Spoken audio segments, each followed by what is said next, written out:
when introducing people who frankly don't really need any introduction, it's quite a task. So I will just quickly skip ahead and introduce to you Sir Stirling Moss and John Surtees OBE from the UK. Come on, boys. Come on.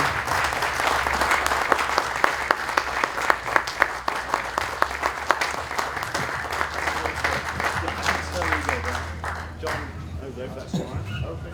Yep. I'm speaking to you.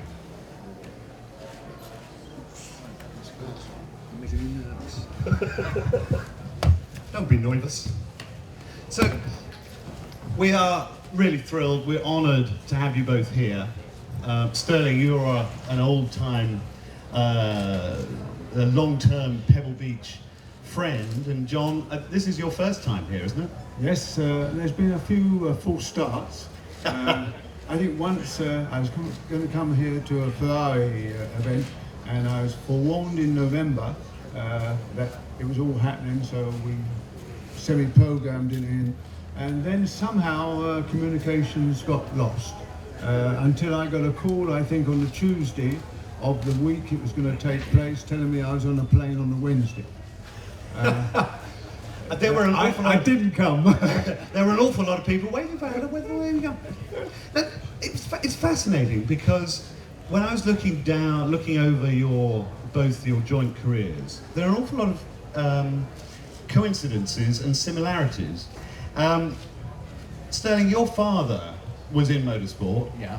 And in fact, he raced at Indianapolis, didn't he? He did indeed. He raced here in 24 and 25, I think.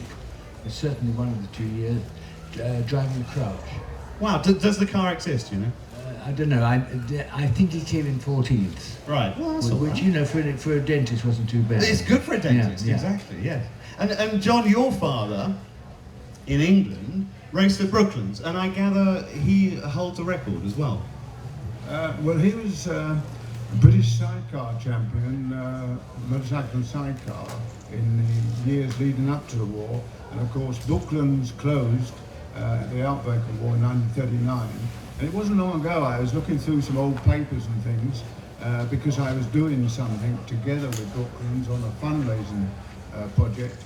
And there I saw this letter sort of confirming that in 1937 my father had set the outer ring that record with a motorcycle and sidecar, and that it still stood at the closure of the circuit. So that's wonderful. So I'm trying, at the moment I'm working on the restoration of a 1936 596 Norton, which was virtually identical to what he used at that time, in order to build a replica of that bike and take it to Brooklands.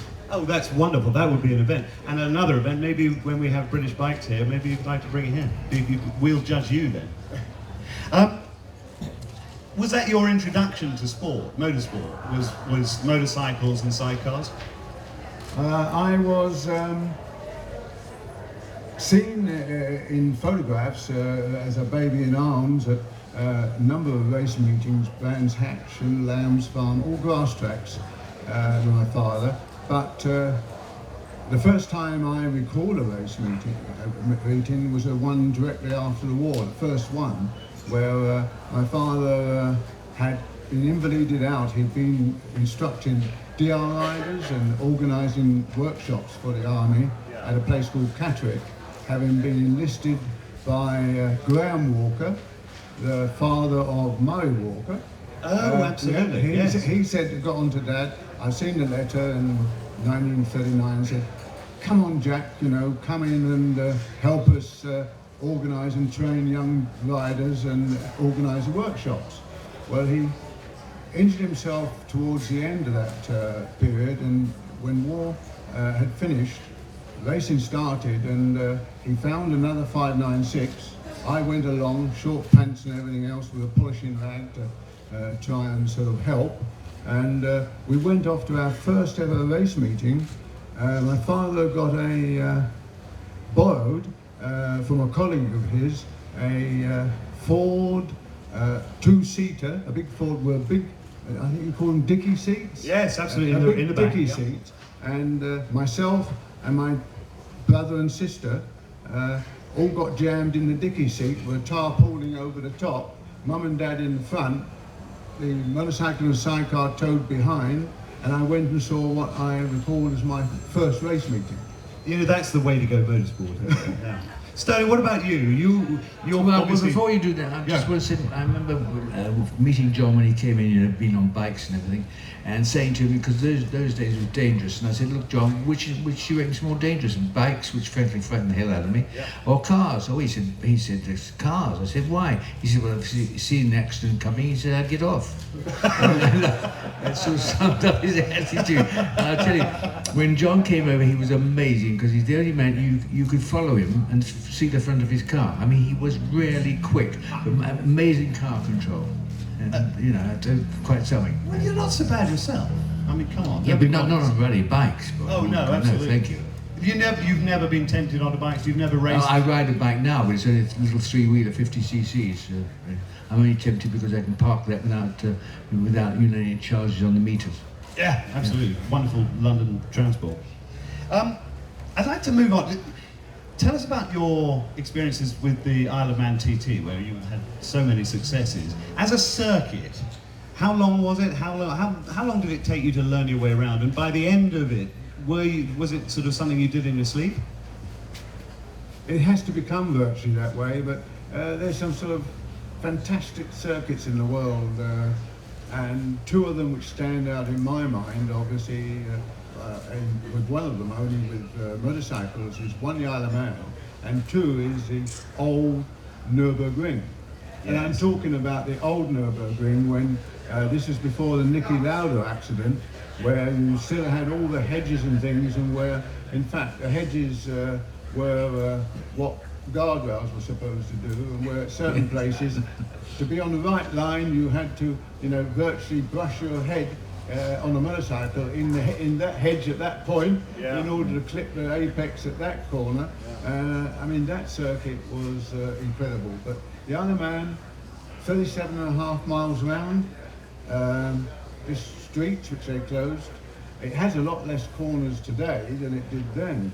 But I first went there and we took our bike across on the boat, and then got a little van over there to cart it about with, and I went around the circuit, and I probably did more walking of a circuit on trying to learn that place. But the big thing is, what you have to do is get that rhythm. I think Stirling would come along. There's a whole point that is coming together with your machine and having that rhythm, and if you've got that picture in your mind of where you are, and in the Isle of Man you have a few other sort of obstacles. You have to make certain that you miss this drain cover, and you lift your head up where that lamp post is, and things like this. And it's choreography almost. Yes, but it's all about that rhythm, and you don't go along and try and do a corner like you would do on a Grand Prix circuit, 101, 102% effort, just over the edge. It's important to do it all 99. Right, just leave something up your sleeve, yeah. And Sterling, I mean, in similar vein, your great drive in the 1955 Mille with the Mercedes, tell us about that, because you did a lot of research, I understand, leading up to that. Well, the problem we had there was, here you've got 1,000 miles, no way you can learn it. So Jinx and I went round just making certain notes of places that looked faster than they were. In other words, they looked as though it's flat out, but you went over brown, suddenly turned left, and also places where it was much faster than it looked like. You go up into a village doing, say, 170 or 180, and to know that the road went straight through, and Jinx would give me a sign. But, and of course, the big problem, it took 2 days to do one lap. So no way is one going to learn it. I mean, and that's 500 miles a day, which is quite a lot. And so it's a particular problem that, but once the flag falls, if you're a racer, going on to a thing like that, and I'm sure that John felt the same thing. Once the flag's down, boy, and you see a car ahead, then it all happens. Yes, and you do, and the day job starts. Really. Yeah, well, I must say that I have to say for Mercedes, I mean, the 300 SLR is certainly, in my mind, the greatest sports car ever built in the world. I mean, incredible machine. I mean, on the last section, which was only 30 or 40 miles, I averaged 165.1 miles an hour, and that's after having done 1,000 miles. Incredible. So, it is incredible because the car was set solid, and yet moderate brakes, of course, because it hadn't got either the air brake. The big wing at the back. If we'd had that, I'd have been a lot slower, that's for sure, because every time I'd lift off, I'd flick it up, and it really stopped you. And so we didn't have that. And the normal brakes, of course, were moderate. Yeah. John, you wanted to interject. There's the point in a way, I suppose we all had second careers in motorsport, and that is when we got sort of involved with museums and such like, and particularly the Mercedes-Benz Museum.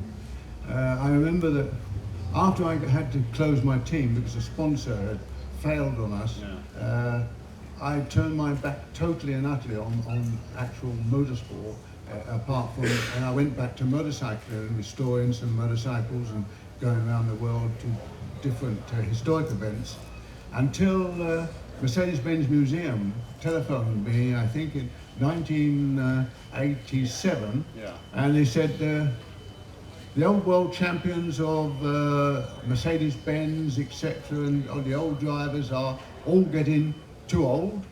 We want a new world champion and to come along and back up Stirling. Back up Stirling, and we're going to Spa. We're going to Spa. Of course, the new Spa circuit. Yes. A new Spa circuit. And then Stirling's coming.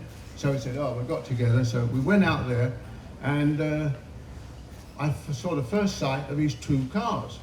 And there was this one car which I recognised from photographs as the 1955 Grand Prix car that Stirling and Fangio had driven. And next to it was this car with a high tail and these wheels about 4 inches wide, but looked enormous, etc.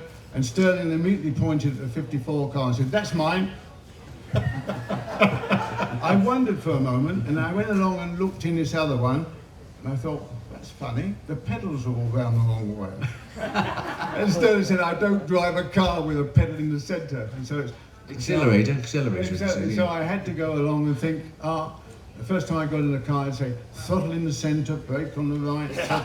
And I think the photographers who saw me going around the circuit muttering away like this, and this is it. But we went out both together and everything else, and of course this was a W125, this enormously powerful, that time, where you went off and you said, oh well, be a little careful because it spin its wheels in each gear, and sure enough it did. And finally I followed Stirling for a few laps to learn the circuit, and I thought, well, this has got a bit more grunt than he has, so I floored it and I whistled past him, and then had to suddenly find out how I'd stop at the top of the hill. Brakes a whole different game. Yeah, you can make a car go forward, but to slow it down. I think the smoke and everything else was quite a good tactic, because I think it totally detracted Stirling from having to go at me. You remember that occasion out there? Yeah, I remember, John, when you came in. Amazing. Going back a little while, I mean, you both did race against each other. Yeah. In the early 60s, I think 60, 61. One of the classes at Pebble this year was the Ferrari GTO, which is a sort of an ultimate sports car. And you were both very heavily involved. Stirling, you were testing the car before it was finalised for Le Mans. Tell us about the Sperimentale. Well, I had that car. I think it was at I think it was Monza, or maybe Daytona. Daytona as well. Daytona, yeah, and which of course was a great advance on the car before. I mean, the GTO was an enormous step forward for Ferrari, and no doubt it was one of the finest cars built. It really was extremely fast and very nice to drive. I mean, Ferraris. Early Ferraris, I think John's era when he was there, were never as nice to drive as the Mazda. A lot stronger, more reliable, and actually a better car. But I think the Mazda's always handled more pleasantly from a driver's point of view. Well, you drove for Maserati. John, you drove for Ferrari. Tell us a little about the experiences. I mean, Enzo, good, bad, ugly. What was he like? Let's go back to GTO. All right, yes. You can always talk about GTOs, absolutely. Whatever you say about Enzo, and Enzo had many sides to his character, and loved to be a puppeteer. He loved to have us all on the end of a string and be back there at the factory playing games. often motivating people by setting them against each other. But all my sort of qualms about the divorce which took place in the middle of a season and probably lost me a couple world championships. This was the split to ATS? No, this was a split. No, this is my split in the middle I beg your pardon. of 1966, when I left the team after Spa. I think it was all put right when I saw him about 10 months before his death, when I went down to celebrate the opening of the Imola circuit in the Ferrari name, and also the F40 car, where I took Piero Ferrari the Sun round. He said to me, John, we must remember the good times and not the mistakes. Oh, that's very human, so that was good. But the GTO, Stirling said the other day to me, he said, you weren't a good businessman, were you? Because I mentioned that when I left Ferrari, 1966, at the back of the Assistenza Clienti were 4 GTOs. They were race cars. Yeah. But anybody who, if it wasn't a current race car, they had no value in those days. It raced and it's successful, fine. As soon as it's got, lost its edge, it got put in the back, and generally with Ferrari, of course, his previous cars, he stripped off the good bits and scrapped the rest. Sure. But his GTOs were sitting there, and Ferrari didn't pay a lot of money to ever. Yeah. But if I'd had £20,000, I could have walked away with all 4 GTOs. What missed opportunities! How many sleepless nights has that accounted for, do you think? I don't know. But Stirling, you did buy one in 62, and you ordered one from the factory. BRP, British Racing Partnership, was my father, yeah. No, but I must say, Ferrari was a remarkable man. I remember going down there with my son when he was about 4 years old and taking a picture of Ferrari with holding my son in his arms, and I thought, Elliot will really be very proud of that later. He was a remarkable person. At the end, towards the end of my career, well, just the year before, at the end of '61, he called up and said, would I go and see him? Because we'd had a fight when he did a typical Ferrari move on me. He offered me a drive in Bari. I went down there and he'd given it to Taruffi, and I was really pissed off.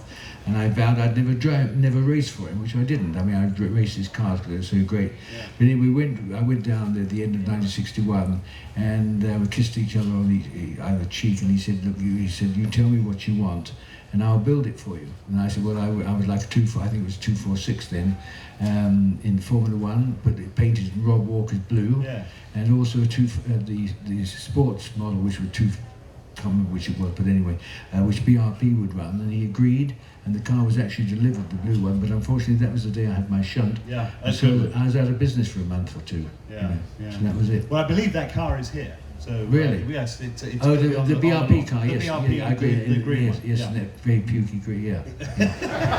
I think what you meant to say was an attractive shade of apple green. Now, what I should say is, very people, you hear about British racing green, you look at nearly black green, and absolute bull, because there's no such car. Racing green, any green you like it was Great Britain, any blue you wanted was France, and any red you wanted was Italy, and that's the way it was. There were not sort of British racing greens and so on. But you were always a keen advocate of if you couldn't drive British, then you painted it green anyway. Oh yeah. No, I was very at that time. We just the war was just over, and I was very patriotic.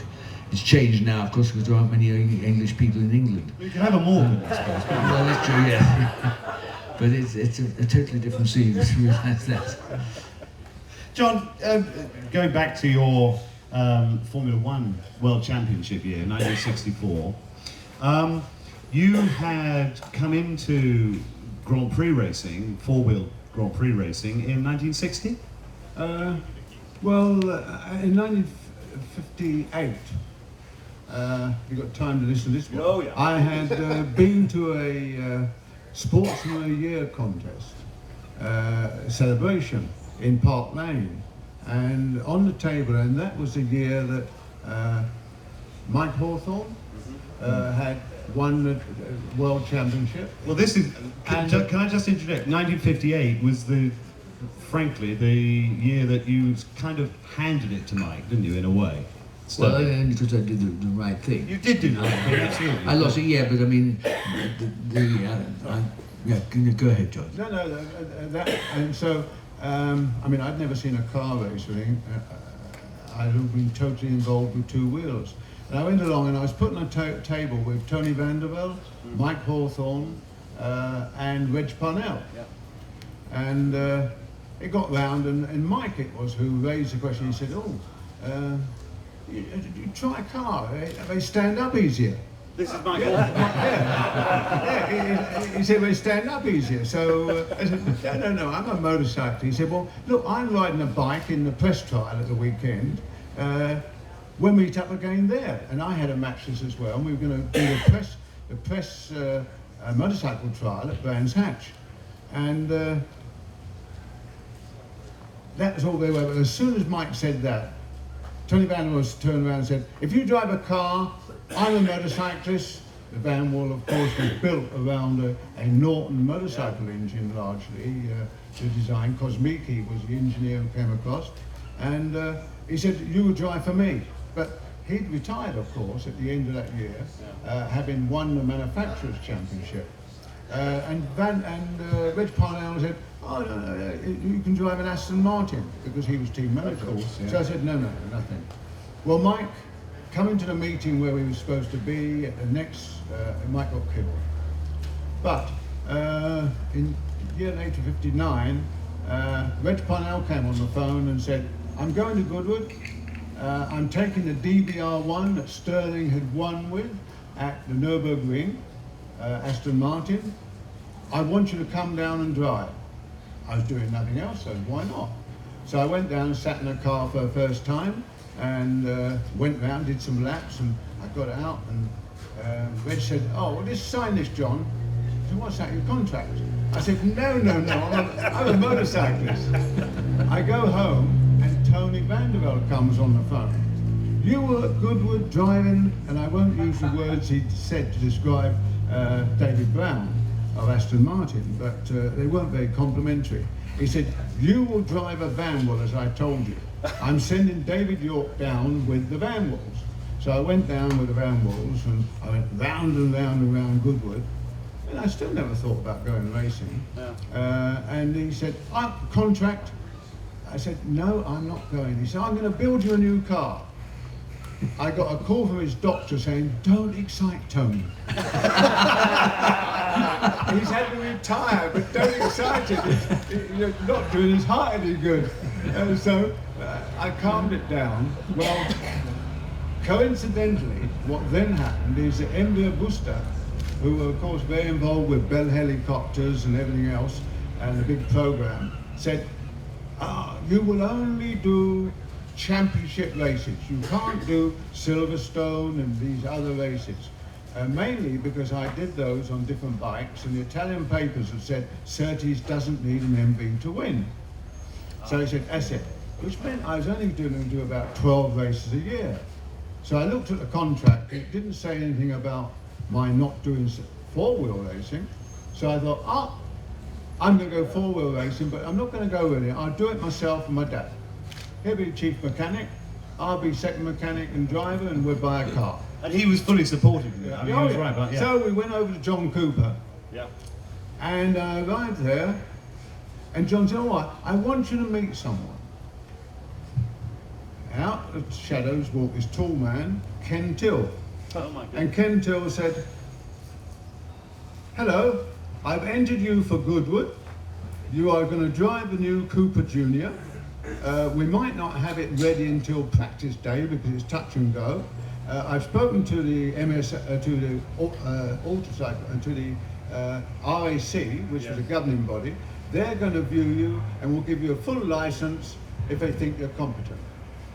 So I went down to Goodwood, turned up and saw my first ever car race from a cockpit.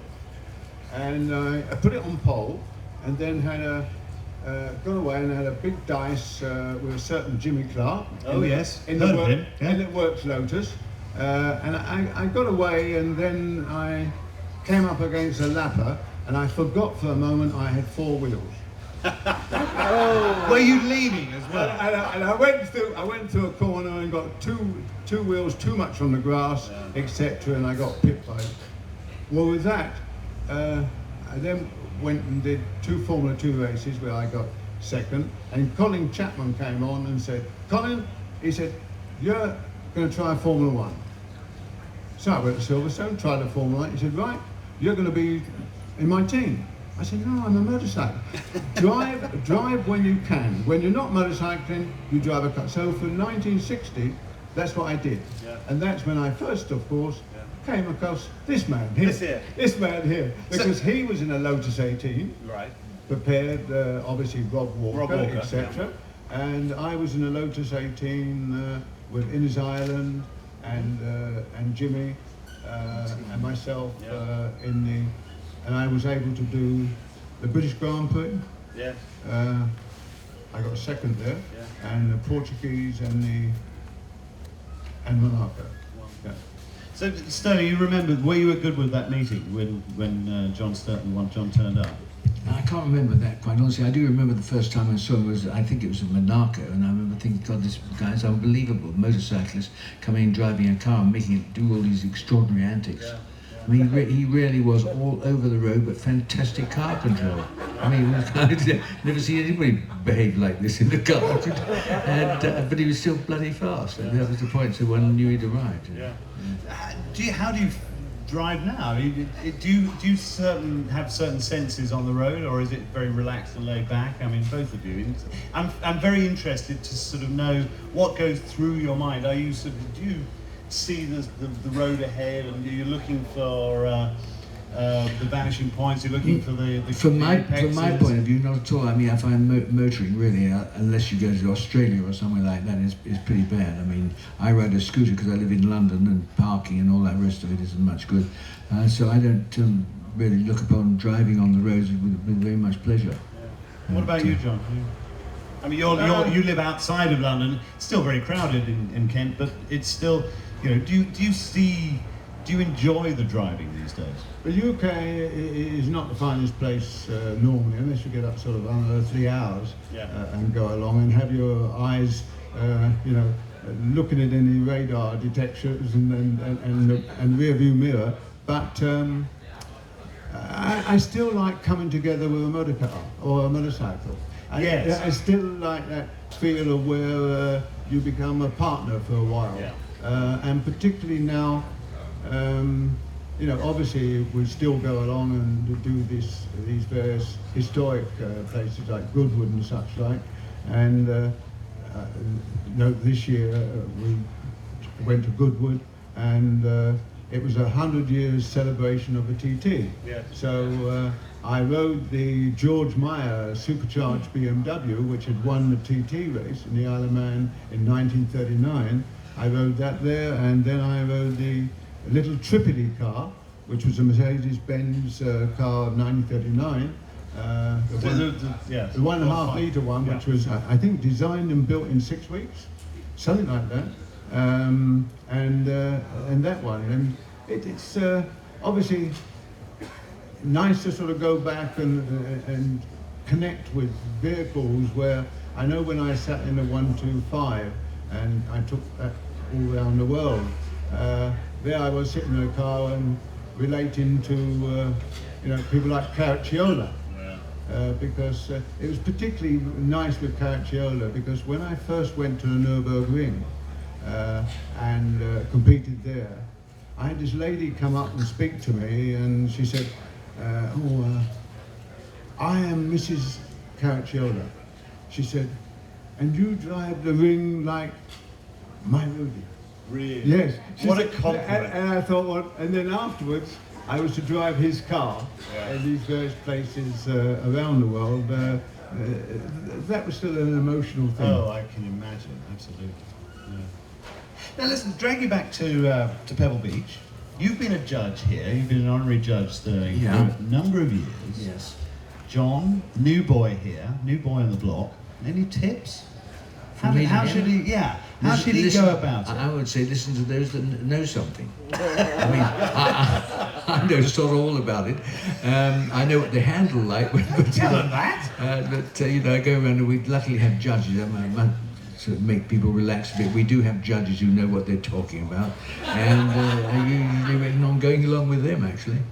But John will find that out pretty John, quickly. you went to the judges' meeting yesterday. Did you take Yes, notes? I thought, well, at least I ought to prepare something and listen to how these things would be judged and how they wouldn't. I sort of trying to put my mind back. I'm not sure what I'm judging and what I'm not, but I'll probably come up with ideas, and if I get it wrong, I'll blame Stirling. Absolutely. You heard it here first. Yes. Well, ladies and gentlemen, I'd love to open the floor and to yourselves to ask some questions, if that's all right, guys. It's okay with me. So, As a follow-up of the judging, so how will both of you view the whole issue of new machinery racing in historic events against old machinery, and you, Mr. Surtees, some of your cars that you build are better today than when you build it and race them?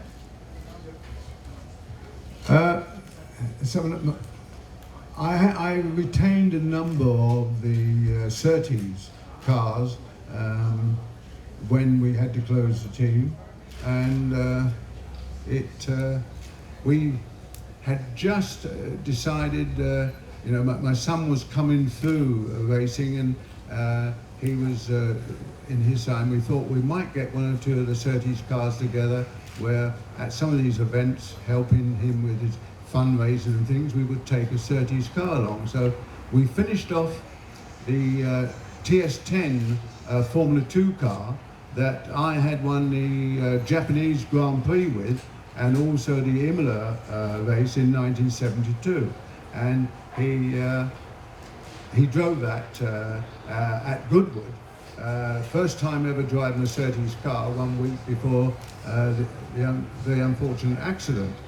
But we carried on, and we have done the first Formula 1 car we ever did, and everything else. I think that racing programs were still very hectic, and as you went through the season, obviously, cars got a little tattier and a little this. So what I've tried to do in the restoring of our cars is to make certain that one thing is correct, is that they are as per the design as they run. They haven't been modified with all the knowledge which is there. If we can now use a better oil or a better this or everything else, but from a point of view of basic design and setup of where they were, they're identical. And the same thing I try and apply. Yesterday they were talking about about whether you could have fans and electric pumps on. I have one or two cars which are associated with me, my 507 BMW, which I've had since new. I have a Gullwing, etc. And it's a case that I think that when you come to the cars which are used on the road, they have to have some modifications, as long as it is carried out in a very sort of understanding and not too obstructive way, to allow you to sensibly use them and also conserve the vehicle itself. yeah, some of these things are necessary. So, I have a question about the history in the year 64 in GT racing. I've read in many books that Ferrari, they always paint him like the evil genius or something, that he foiled Shelby by getting the race at Monza delisted as a FIA championship race, so that Ferrari with the GTO was a little ahead on points over the Cobras. But then what I don't understand is there was still the Tour de France after that, maybe another race after that. So, but Shelby paints it as, with evil Ferrari that got that one race canceled, and so therefore we couldn't win. Or is this more Shelby's rewriting history a little bit to excuse the fact that they were beat by the GTOs?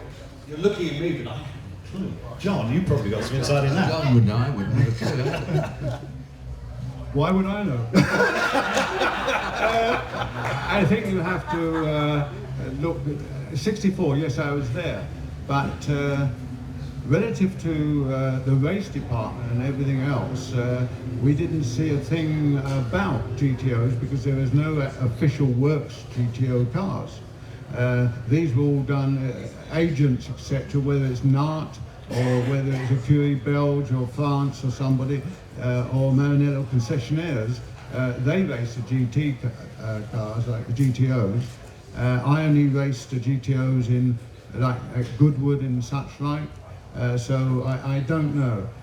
The only racing we did as a race team officially was, of course, the prototype racing, and that was my first time in sort of prototype racing when I joined Ferrari, and that was with the first of the P cars.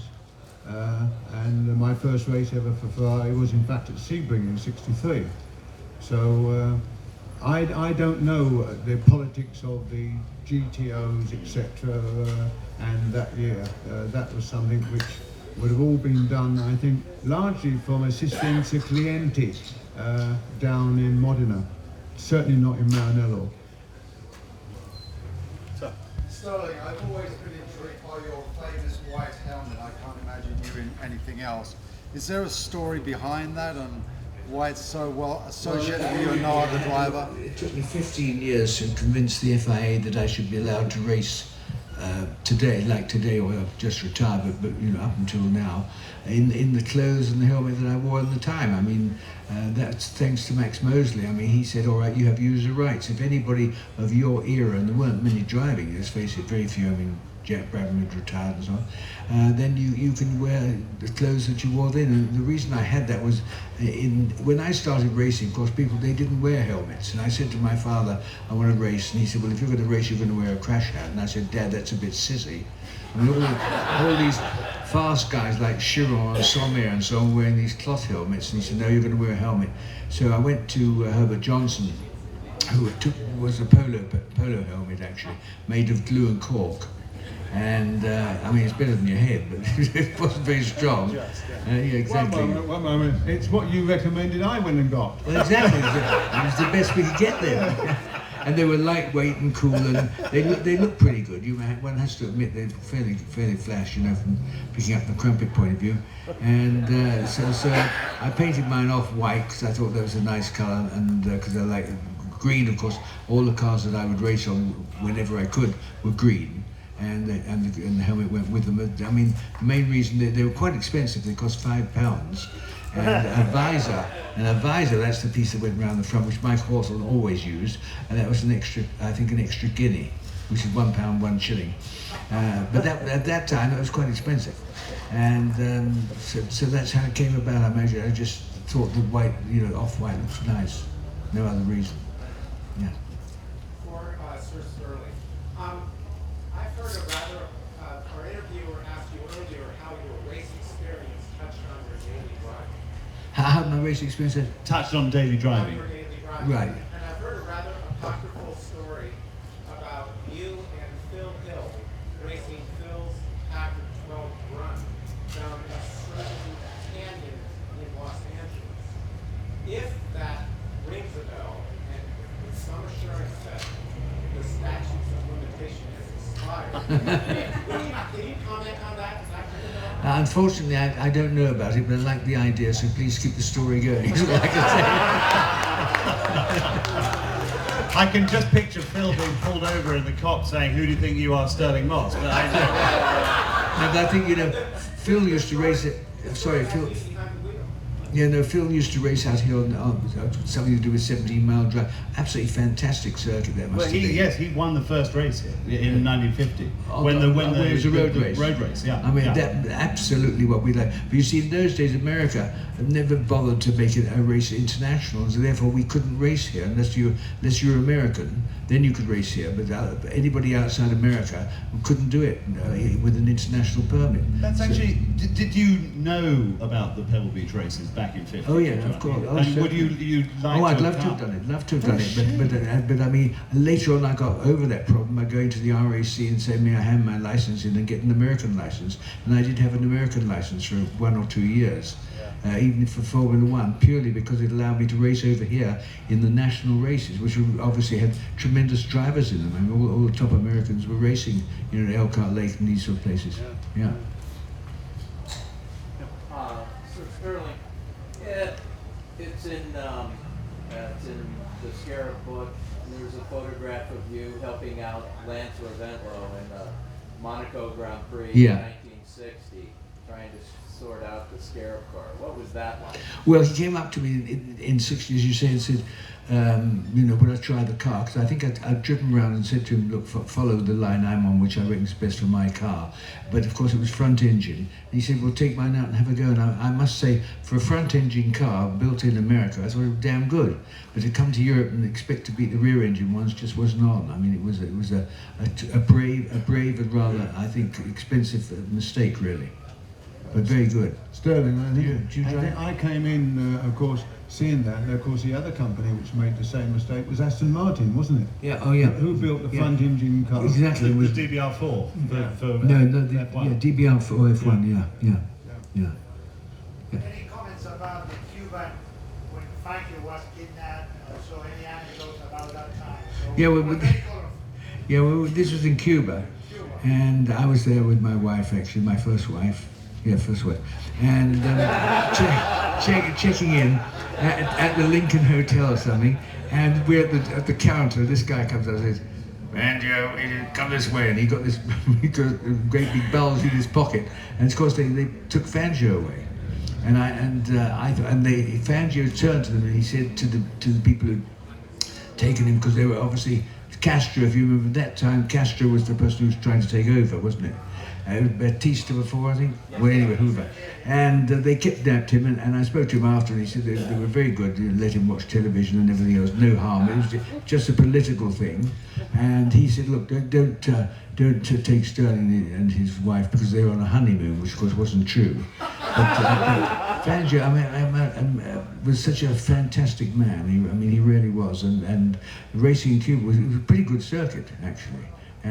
But some real old bangers, and in fact at one time the bridge which consisted of a couple of ladders like this and planks across the top, it fell down, and we're coming round in the race, and of course the Maston and I were sort of changing places. Look, I think probably a 500-mile race or 500 kilometers, and we were changing position because you don't race the whole way, obviously. And at this point, Maston was in the front, and I remember this lot came down, they had the red flag out and the whole was good business. So we picked our way through this, and we went back to the pits quite slowly, and when I saw the finish line, I snuck it back into second gear, put my foot down and won it. And Maston, of course, came up with his deep voice, so that was unfair, I was in the lead. I said, well, you weren't smart enough to realise what was going to happen. So I said, if you shut up, I'll get the first money, you can get the second money, we'll put it together and we'll split it, which is what we did, actually. So if he'd known the regulations, he didn't know you have to be in the lead at where the real red flag was, you see. So it was a lot of fun, though. I mean, racing in those days, you know, I remember there was a guy there called Superman, and he was Superman because, boy, he was well built. But he couldn't get very excited. But anyway, all those sort of things happened in those days, those races. This question of splitting money, that rings a bell relative to my first ever race in America, which was the Formula One Grand Prix of 1960 at Riverside. I was, as you know, I was with Colin Chapman, and there was Innes Ireland and Jimmy Clark and myself in the Lotus 18s. And we went there, and it was the first sort of big money race. And Colin said, what we'll do is we'll pool the money. We'll pool the money and split it, anything. Okay, all right. So I went out, and we had our normal niggling problems in practice, and didn't have either Jimmy or me didn't have a very good run or a good start relative to grid positions. And the race started, and you know, I was rather impatient in making that space, and so I forgot one thing, of course, is that at the beginning of a race at Riverside, any race at Riverside, so offline you're all covered in sand, etc. There's only sort of one way where you find your way through, and I decided to go along and drive round the outside, and I came up and I was doing that rather nicely, passing people, and I came up and passed Jimmy around the outside, etc., and then promptly lost it, and took Jimmy out as well as myself. Well, Innes went on, I think, won the race. I'd fallen foul of Innes a bit at the beginning of the season because as a new boy coming into the team, he didn't like it because I was actually quicker than him. But when he had to split the prize money with us two and me having taken the other one out, he was less than happy about that. Well, listen, gentlemen, it has been a privilege, and I'm sure we've all enjoyed listening to you reminisce, and thank you very, very much for coming. Thank you. Thank you. See you next year.